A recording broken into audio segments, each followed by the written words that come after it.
다음으로는 이렇게 좋은 시설을 고를 때 서비스에 중점을 두는 보호자분들은 어떤 것을 눈여겨봐야 될지 당연히 뭐 인력 배치 기준을 좀 참고하시면 좋을 것 같긴 한데 네. 인력이 많다고 해서 딱히 좋은 요양원이다 라고 볼 수 없다는 분들도 있어요. 왜냐하면 인력이 많은데 관리가 안 되면 우왕좌왕하고 시끌시끌하기만 하지 일이 더 잘 안 돌아가는 경우도 있다. 이건 이제 요양보호사 선생님들의 말씀이에요. 그래서 인력을 충분히 갖추고 있는 것과 함께 시스템이 중요하다 이런 그럼요. 얘기를 많이 하시는데 제가 대표님 만나기 되게 어려웠잖아요.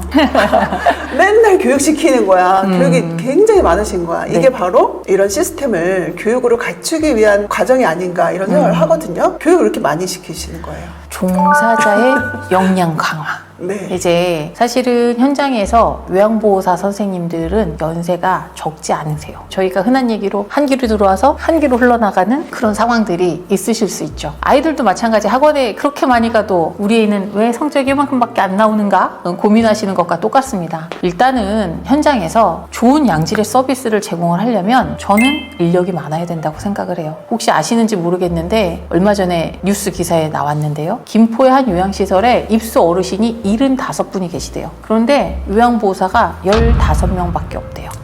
그 요양원에 있는 보호자분들은 이 사실을 아실까요? 아니 근데 그게 어떻게 운영이 되지죠? 자, 원래 필수 인력이 배치되지 않으면 요양원은 감산이라는 과정을 거쳐요. 원래 청구드리는 금액에 대해서 일정한 부분을 감액하고 나오는 거죠. 그래서 요양시설에서 최대한 인력을 유지하라고 하는데 아무리 요양보호사를 구해도 요양보호사를 구할 수 없는 게 현재의 상황이에요. 그 이유 중에 하나는 아까 이사님께서 말씀하신 것처럼 장기요양기관의 종사자들이 일주일에 한 번씩 PCR 검사를 해요. 없던 비염도 생겼고 코피도 흘리기도 하고 굉장히 힘들어요. 그래서 PCR 검사하는 게 싫어서 나는 요양보호사 안 할란다 하시는 분들도 굉장히 많으세요. 또 복지부에서 내려오는 수가상 우리 요양보호사 선생님들에게 무한히 많은 급여를 드릴 수가 없다 보니 정말 애쓰시고 꾸준히 하시면서 어르신들을 도와주심에도 불구하고 최저임금 수준밖에 급여가 되지 않아요. 그러니까 이 정도 노력할 거면 뭐를 해도 할 수 있다라는 생각이 드시다 보니 구태여 요양보호사 일을 활동하지 않으셔도 돼요. 그런데 어르신이 75명이나 계시는 이 시설에 요양보호사가 15명이 있다는 얘기는 인력 기준이 2.5대 1이라고 해도 지금 어르신 절반밖에 서비스를 할 수 없는 상황이에요. 이 시설 안에서 어르신들께 서비스가 제대로 될 수가 있을까요? 이건 둘 중에 하나밖에 없어요. 어르신께 서비스가 미치지 못하든지 아니면 요양보호사 선생님들이 슈퍼맨급으로 진력을 다하셔서 고생을 하시든지 둘 중에 하나밖에 없어요. 그런데 이 대표님은 데미지가 없습니다. 왜냐? 어르신이 75명이면 아마 이 시설에는 최소한 15명 이상의 요양보호사가 더 있어야 돼요. 15명의 요양보호사가 더 있으려고 하면 산술적으로 200만 원의 급여만 주더라도 3천만 원이 인건비가 나가지 않고 있어요. 그런데 감산 금액이 그럼 더 작아요? 감산이 되는 게 더 작아요. 아이고. 이걸 보호자님들은 아실까요? 그래서 요양시설에는 인력이 많은 게 중요합니다. 작년 10월부터는 신규로 개소되는 요양원은 요양보호사 선생님 한 분이 어르신 2.3명을 돌볼 수 있도록 기준이 바뀌었어요. 그런데 그렇게 되더라도 일이 쉽지 않습니다. 그래서 요양보호사 선생님 많은 시설이 좋은 시설이라고 말씀을 드리고 더불어서 꾸준히 교육된 인력이 있는지 살펴보셔야 돼요. 인력이 많아야 선생님들이 교육에 참석하시고 교육을 받으실 시간도 할애받으실 수 있거든요. 그런 교육이 감염, 또 응급 상황, 어르신 인권과 관련된 것들 내지는 낙상사고 등에 임했을 때 어떻게 어르신들을 안전하게 돌보실 수 있는지 등에 관련된 그런 사항들을 다루고 있기 때문에 사실은 교육은 굉장히 중요합니다. 그리고 이런 교육들의 시간들이 선생님들께 계속 반복이 되고 누적이 되다 보면 유사시 응급 상황 시에 보다 효율적이고 또 능동적으로 어르신들을 안전하게 돌볼 수 있는 중요한 기초가 된다고 생각합니다. 네, 인력이 가장 중요하긴 하죠. 그렇기 때문에 인력이 부족하면 어떤 일이 일어나냐면 어르신들 신체 억제를 많이 하게 됩니다. 그렇죠? 그래서 또 인력이 부족하게 되면 기저귀 착용하는 것도 늘어날 수밖에 없죠. 그래서 신체 억제에 대한 어떤 대표님들의 생각도 된 게 중요한 것 같아요. 요양원에서는 신체 억제 언제 하죠? 원래 신체 구속, 신체 억제는 정말 정말 대체할 방법이 없을 때, 그리고 일시적에 한해서 제공을 해드려야 돼요.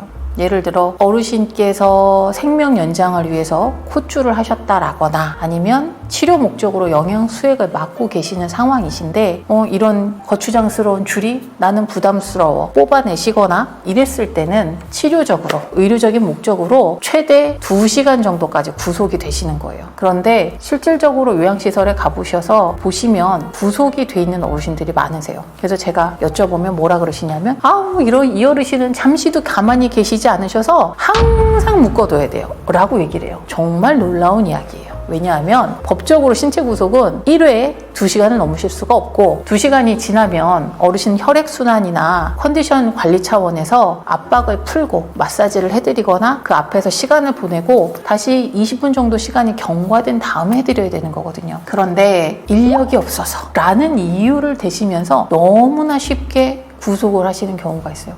제가 인권지킴이 활동을 하면서 요양시설을 많이 다녔는데 놀라운 케이스 중에 하나가 이런 거 말씀드려도 되는지 모르겠는데 어르신들이 침대에 누워 계시면 식판이 올라오죠. 그 식판이 올라오는 부분이 발이에요. 그런데 머리를 그쪽으로 두세요. 너무 슬퍼요. 머리를 그쪽으로 네. 두시고 식판을 올려서 어르신이 일어날 수 없게 환경을 만드는 거예요. 정말 놀랍지 않으세요? 그런데 그렇게 해놓은 그 종사자들은 전혀 그것에 대해서 거부감이 없으세요. 그래서 제가 여쭤봤어요. 이 어르신 보호자님께 이 상황을 설명드린 적 있나요? 없어요. 생각보다 만연해 있어요. 혹시 이 영상을 똑같이 요양시설 운영하시는 분들이 보신다거나 요양보호사 선생님들께서 보시면 저를 막 뭐라 하실 수도 있어요. 어쩔 수 없잖아. 사람이 없잖아. 너는 안 그래? 라고 얘기를 하실 수 있어요. 저희는 안 그러려고 최대한 노력을 하고 있고 만약에 정말 그런 상황이 발생되면 당연히 먼저 보호자님들의 동의를 구한 다음에 시행해드리는 게 맞습니다. 그리고 일상생활에 항상 그런 식으로 구속이 돼 있다라고 하시면 그분이 얼마나 괴롭겠어요. 그래서 저는 저희 시설 선생님들께 늘 말씀드려요. 이 아버님이, 이 어머님이 나의 부모님이나 나의 고모나 나의 삼촌이라고 생각하셨을 때를 기준으로 해서 서비스를 제공해 드려야 합니다. 당연히 이분들 활발하게 움직이시죠. 그리고 보행이 불안정하시죠. 그러니까 요양시설에 오셨을 거 아니에요. 그죠? 그랬을 때 저희가 조금 더 정성스러운 손길로 조금 더 많은 인력이 따라다녀 드리고 그분께서 원하시는 서비스를 최대한 해드릴 수 있도록 노력을 하는 것이 중요합니다. 그래서 저희 시설 같은 경우는 어르신 스스로가 건강하신 게 선생님들 손을 가장 안 탄다라고 생각을 해요. 그래서 운동을 굉장히 많이 시켜드려요. 그래서 원래는 서실 수 없는데 서실 수 있도록 훈련을 도와드리고 보행 운동을 하시고 자전거를 타시고 이런 식으로 하셔서 개선이 되실 수 있도록 도와드리고 있어요. 근데 사실 어르신들이 연로하시고 병약하시다 보니까 현실에서 쉬운 일은 아니지만 그만큼의 개선을 통해서만으로도 어르신 스스로가 일상생활에 신변 정리를 일부라도 하실 수 있기 때문에 분명히 선생님들 손을 더실 수 있습니다. 네, 신체 억제 그거 말고도 낙상의 위험 때문에 휠체어에 많이 앉히는 경우가 있습니다. 이 경우도 사실 신체 억제잖아요. 그래서 어떤 보호자분은 저한테 이런 상담을 하셨어요. 사실 이 상담이 굉장히 많은 편에 속하는데 부모님이 걸어서 들어가셨는데 한 달 만에 휠체어에 앉게 되셨고 이제는 못 일어나신다. 이제 휠체어에 계속 이용하셔야 되는 건강 상태가 됐다. 이거 요양원에서 잘못한 거 아니냐 이런 얘기도 많이 하시거든요. 이 부분에 대해서도 대표님 어떤 조언을 해주실 수 있을까요? 사실 이 부분은 굉장히 어려운 부분이에요. 만약에 우리 부모님께서 요양원에 가셨는데 넘어지셔서 골절이 발생되셨다. 보호자님들 어떻게 반응하실까요? 그건 역시 또 받아들이기 힘든 부분이죠. 굉장히 날카로운 반응으로 시설에 반응을 하세요. 실질적으로 저희 시아버님께서 파킨슨에 걸리셨었어요. 그리고 그때는 제가 요양시설에 있지 않았고 이제 주야간 보호시설에 있었던 상황이었는데 파킨슨 어르신은 걷다가 넘어지셔서 골절로 돌아가시든 아니면 근육에 강직이 오셔서 돌아가시든 둘 중에 하나라고 저는 생각을 해서 그 요양시설 원장님께 넘어지셔서 골절이 발생돼도 일체의 책임을 묻지 않을 테니까 운동을 좀 많이 시켜주세요 라고 부탁을 드렸어요. 그리고 제가 이제 인권지킴이로 그 시설을 매달 한 번씩 방문도 드렸는데 꽃이 아닌데 화단 울타리에 시아버님이 갇혀 있으시더라고요. 침상을 벽 모서리에다가 두고 두 면을 화단에 있는 그 초록색 펜스 아시죠? 네. 높이 1m 넘게 그렇게 해서 제가 꽃이 아닌데 화단이라고 말씀드렸지만 실질적으로는 동물원 같은 느낌. 정말 속상했어요. 어마어마하게 속상했어요. 심지어 구에서 위촉된 인권 지킴이가 며느리로 있는데도 시설에서 보호자의 동의 없이 이렇게 했어요. 물론 뭐 손발을 묶으신 건 아니지만 그 좁은 침대를 서성이시는데 정말 울컥했거든요. 그런데 시설을 이해 안 할 수가 없어요. 왜냐하면 제가 요양시설을 운영을 하다 보면 부득이하게 학상사고가 발생이 되고 이때 얼마나 그 언어적인 폭력에 노출되는지는 이 영상을 보시는 보호자님들은 상상을 하실 수 없어요. 정말 제가 저희 종사자 선생님들께 어르신들 이동도움에 신경을 써주십사 각별히 부탁을 드려도 요양보호사 선생님 아유 그럴 수 있지, 사건이 발생되면 미안한 마음, 안타까운 마음이 있지만 한 걸음 물러서 계시니까 모르세요. 그래서 보호자가 전화한 걸 들려드렸어요. 턱을 다 빠뜨리시도록 입을 벌리시고 놀리시는 거야. 이런 전화를 받으세요? 네. 상상을 초월하세요. 인격적인 비하? 또 모욕, 그 다음에 참을 수 없는 언사들, 뭐 이런 것들은 사실 저희가 잘못한 부분도 있어서 저희 감내를 해야 되겠지만 굉장히 날카로워지시거든요.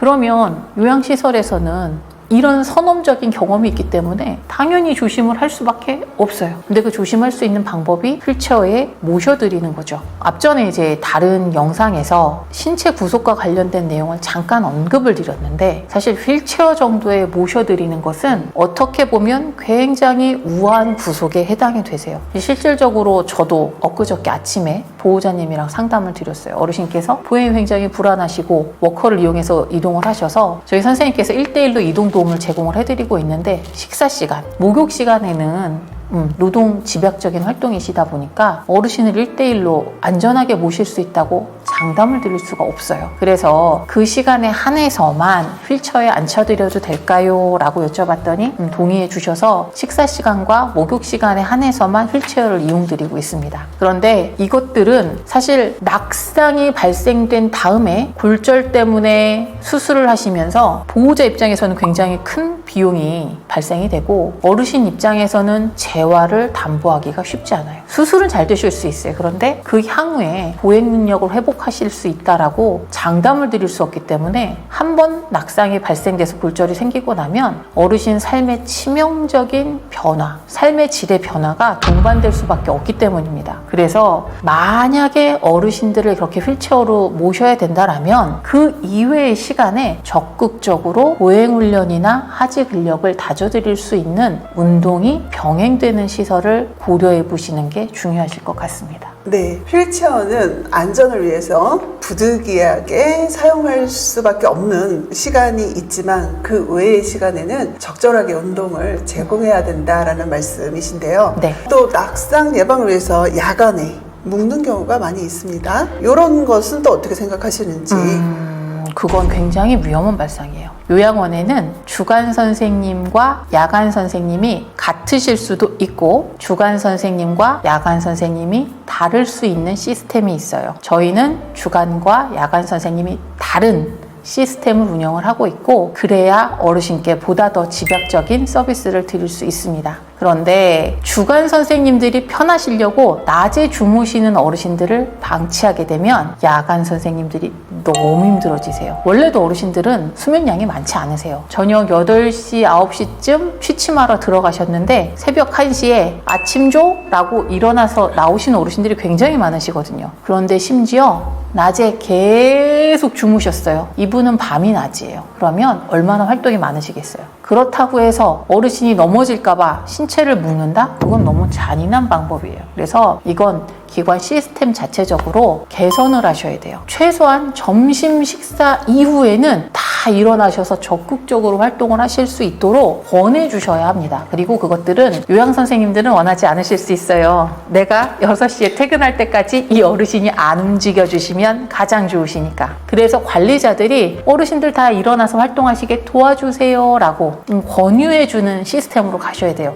그래야 야간에 어르신들께서 일부라도 숙면을 잘 취하시고, 그리고 일어나셔서 활동하시는 어르신이 많지 않으셔야 선생님들께서 따라다니면서 돌봐드릴 수 있습니다. 저희 시설은 침실마다 CCTV가 있어요. 사실 법제화되었기 때문에 곧 모든 요양시설에 침실마다 CCTV가 설치가 될 거예요. 그렇게 되면 야간에 CCTV를 보시는 전담 선생님이 계세요. 그래서 어르신이 움직임이 발생이 되면 그 호실로 다른 요양 선생님들을 보내드려서 안전하게 이동을 돕도록 해드려야 되는 거예요. 저희가 야간에 묵는다라는 표현을 쓰는 거는 침대 안전바 하나밖에 없어요. 왜냐하면 침대 안전바를 올려드렸는데 어르신께서 불편하시다고 침대 안전바를 내리시는 경우가 있어요. 근데 그러다 보면 뒤척이시다가 침대에서 떨어지시는 낙상사고가 발생될 수 있기 때문에 이 부분 하나를 막기 위해서는 저희가 모든 어르신들, 보호자님들 입소하실 때 침대 안전바를 올리는 것에 대한 구속은 다 동의를 받고 있습니다. 그리고 어르신께서 만약에 그 안전바를 내리신다 하시면 안전바를 못 내리게 안전바 끝에 침대 머리맡에 있는 곳과 연결을 해서 내려가지 않도록 하는 구속을 저희는 가장 큰 야간 신체 구속으로 보고 있고, 어르신께서 자유롭게 이동을 하신다고 해서 신체를 묶는 것들은 상상하고 싶지 않습니다. 네, 그러니까 어르신들 낙상을 예방하기 위해서 신체 자체를 구속하는 것이 아니라